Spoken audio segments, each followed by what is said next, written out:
What's up, clean freaks? It's Hank Balch in studio today for episode 1 of our Rigid Endoscope Expert series. Kurt Audette is with us from Karl Storz. He is the Senior Clinical Product Performance Liaison with the team, and Kurt's going to be with us for the duration of this expert series, dropping the knowledge bombs on a very critical and important device that every single one of our facilities is going to touch at some point in our workflow. So, Kurt, welcome to the series. It's a super pleasure to be here. I've reviewed so many podcasts. Hank, just super excited, a fan of yours. Just happy to be here to try and help some folks out if I can.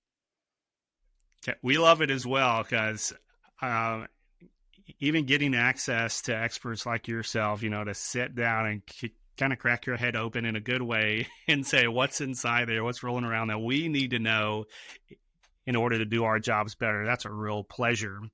And so on this episode 1, we're going to kind of introduce the concepts and the topics, give a general overview of what it is maybe that we mean when we say rigid endoscope. So maybe kick us off. Let's just start there. Yeah, no, thanks. Appreciate that, Hank.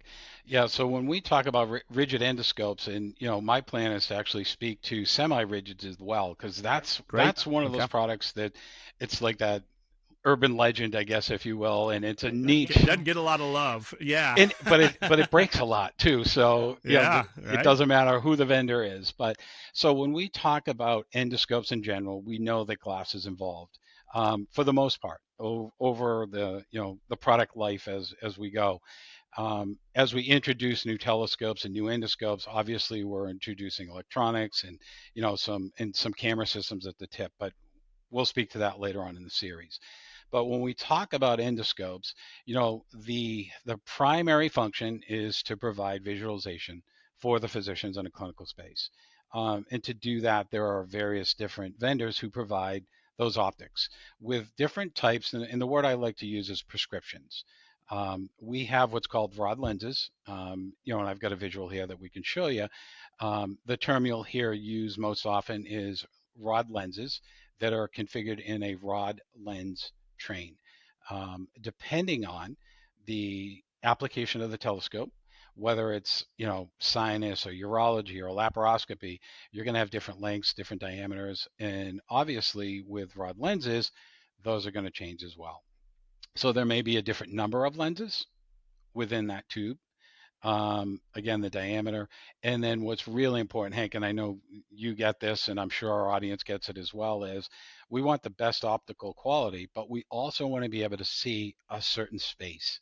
So, lucky for us as humans, we have great lateral view, peripheral view until, we put our glasses on or our contact lenses as we get older, and that shrinks up a little bit.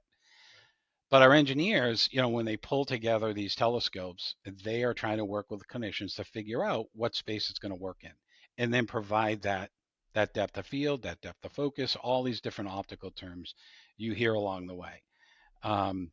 Again, providing that best optical quality. With rigid endoscopes, because they are not flexible, we have to determine the angle. Again, we'll get to that in a later series, but we have different ways of doing that at the tip of rigid endoscopes, with the majority of them anyway. You have what's called objective lenses that will determine if it's a 0 degree, 30, 45, and so on, and on down the chain. So at a high level, obviously there's an eyepiece. We've got our illumination post or a light post, and I'll use different terminology because different people in different worlds use different terminology. Depending on the telescope, we have optical lenses or rod lenses, and we also have illumination bundles. And there's a difference. I'm going to throw a graphic up on the screen for you here. So what I'm trying to show you is we have rod lenses that carry light and color. And again, these are optical lenses. We have what's called spacers. And then this is how we determine the prescription of the telescope. How many lenses, how far apart they're spaced, to develop all those different visual aspects that we're looking for. We also have what's called illumination fibers, and there's an entire process dedicated to heat and time and all these things that we draw the glass. That's a term we use. And a lot of folks will ask me, hey, is there a difference between medical grade fiber optics and just I don't know, Spectrum or, whatever cable network you have. And there is definitely a significant difference. It could be bandwidth. It could be just the amount of information that travels, but there's definitely a difference. So a lot of these manufacturers who produce illumination fibers, optical fibers for flexible scopes, a lot of them do that in-house because it requires a higher level of quality. So, Hank, I don't know if you have any questions. I'll stop there. I'm doing a lot of talking right Yeah, now.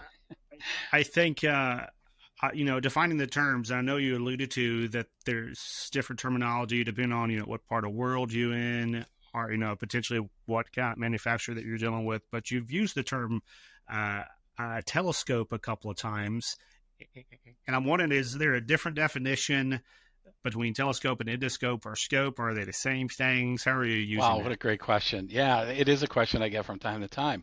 They kind of use synonymously or interchangeably, Okay. whatever. So for me, I will use the term rigid endoscope. Again, Mm-hmm. an endoscope means we're looking into something.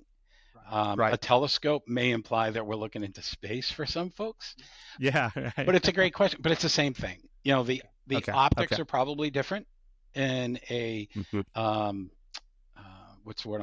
Astronomy telescope. Okay. Yep. Much larger, require a lot more light than a standard minimally invasive telescope that we would use in a clinical environment. So, but the concept is basically the same Basically the because same. you're, I'm sure I'll yeah. get some optical engineers on the call that might challenge me, but I'm okay with that. Actually, I don't know everything. okay. Yeah. Well, I think the big takeaway here to just looking at those visuals, and I know this is part of the trading process as well, but, we call this the Rigid Endoscope Expert Series. And the first thing out of the bag is, hey, there's a lot of glass inside of these rigid things that you're handling. Yeah. So there's going to be some impact for care and handling and damage, which I'm sure that we're going to get to in this series. Absolutely. But I think it's a great place to wrap up episode 1 with this intro. But stay tuned because, like I said, this is a full series that you're going to hear, dive into this topic here with Kurt. On episode 2, we're going to bring you back. We're going to talk about who's who and identifying these rigid and semi-rigid scopes.